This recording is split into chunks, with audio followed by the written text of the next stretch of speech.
Great 5 scholarship exam வந்த உடனே நிறைய சம்பவங்கள் நடந்திருக்கு. என்ன விஷயம்னா, இந்த ஸ்காலர்ஷிப் எக்ஸாமுக்கு ஏன் இவ்வளவு முக்கியத்துவம் கொடுக்காங்க தெரியல. அதுலேயும் பேரண்ட்ஸ், அதுலேயும் தாய்மார்கள் ரொம்ப முக்கியத்துவம் கொடுக்காங்க. ஆனால் அவங்க ஸ்டேட்டஸில், வாட்ஸ்அப் ஸ்டேட்டஸில் போட்டுட்டாங்க, இவங்க வாட்ஸ்அப் ஸ்டேட்டஸில் போட்டாங்க, அந்த பிள்ளை பாஸ் ஆகிருக்கு.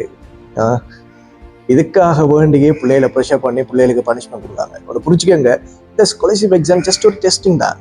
நீங்கள் நினைக்கிற அளவுக்கு பெருசாக நீங்கள் முக்கியத்துவம் கொடுக்க வேண்டிய அவசியம் இல்லை. நிறைய படித்தவங்களோட பிள்ளைகளை ஸ்காலர்ஷிப் எக்ஸாமே எழுத விடுறதில்லை, அது தெரியுமா? அதனால பிள்ளைகள் ஸ்காலர்ஷிப் எக்ஸாம் ரிசல்ட்ஸ் கம்மியாக எடுத்துறதுக்காக நீங்கள் அவங்களுக்கு காட்டுற அன்பையோ இல்லை நீங்கள் கொடுக்குற அவங்க மோட்டிவேட்டையோ நீங்கள் அவங்களுக்கு கொடுக்குற ஊக்கத்தையோ குறைச்சிடாதீங்க. நீங்கள் தான் எல்லாமே அவங்களுக்கு. அது மட்டும் இல்லாமல் மாறவங்க போகிறவங்க ரிலேட்டிவ் எல்லாம் 1000 கேட்பாங்க. உங்கள் பிள்ளையோட ரிசல்ட்ஸ் என்ன, பாஸ் பண்ணிட்டாரா, என்ன மார்க்ஸ் என்ன, ஸ்டேட்டஸில் போடுவோம் தாங்களே. உண்மையிலே அக்கறையில் கேட்காங்களா என்னன்னு தெரியல. ஆனால் நம்ம சக்கரத்தில் கிடந்த நேரமும் இல்லை நம்ம ஃபினான்சியலாக பிரச்சனையில் இருந்தோம், கஷ்டப்பட்டுக்கிட்டு இருந்தோம், அந்த டைம்ல எல்லாம் உங்களை காண முடியாமல் போயிட்டு நம்ம இப்படி ஒருத்தவங்க இருக்கமான்னு கூட அவங்க மறந்துட்டாங்க. ஆனால் அந்த ரிசல்ட்ஸ் எடுத்தவொடனே, ரிசல்ட்ஸ் வெளியாகினோடனே நள்ளிரவு 12 மணிக்கு கூட எடுத்து கால் பண்ணி பிள்ளையோட ரிசல்ட்ஸ் வெளியாகிட்டாமே என்ன அக்கறையாக கேட்காங்க. மாஷா அல்லாஹ்.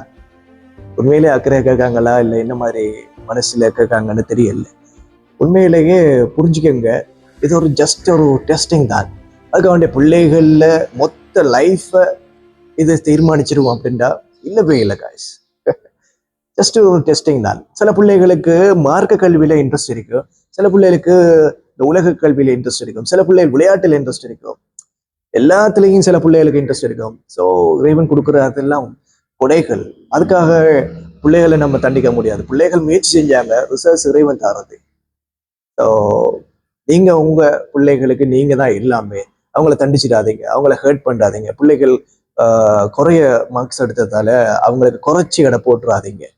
லைஃபை இது தீர்மானிக்கிற எக்ஸாம் இல்லை காய்ஸ். ஸோ புரிஞ்சுக்கங்க. Have a nice day.